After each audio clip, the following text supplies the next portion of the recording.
Guys, nakakita nga ako ng grilled liempo na may only sabaw na, only rice, and only iced tea. All for 98 pesos only. And meron din silang chicken inasal na may only rice, only sabaw, and only iced tea.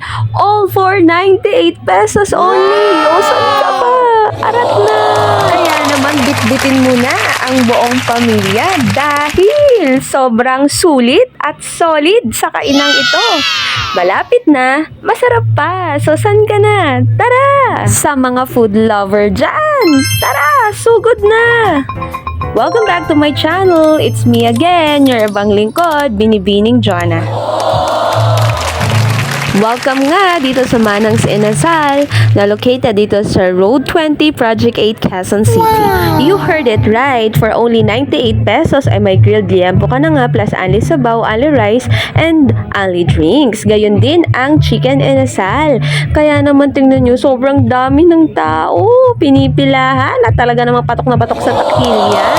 Open nga sila dito from 2 p.m. hanggang 10 p.m. At ang kinaganda nga dito, talagang tabi lang siya ng kalsada, kaya hindi kayo mahihirapang hanapin to. Kung makikita ninyo, medyo maliit nga lang yung space nila dito, kaya hindi nila kayo mag-accommodate na sobrang daming tao. More or less 5 to 6 tables lang ang available, kaya waiting yung iba kapag kakain sila. Sulit naman at worth it naman ang paghihintay mo, kasi eto naman yung isa-serve nila sa'yo. Actually, pag sinerve nila to sa'yo, talagang nasa siya, maliit na kawali. Ganyan na ganyan yung itsura niya. O, diba? Ang classic. Tapos, ang kinaganda pa doon, pwede kang mag-unli gulaman. Ito naman yung itsura ng chicken kapag sinerve sa'yo. Ganyan din, nakalagay din sa maliit na kawali. Social. And of course, unli sabaw to. Kung gusto mo pa, hala, sige. At eto na nga, mga onata. In all fairness naman, yung una nilang rice na ibibigay sa'yo ay meron talaga siyang garlic. So, para siyang ang datingan ay sinangag.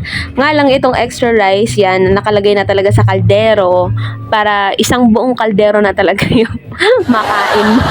Ayan, diba? So, yun nga, yung extra rice ay plain rice lang. Pero carry na, kasi extra rice naman na yun.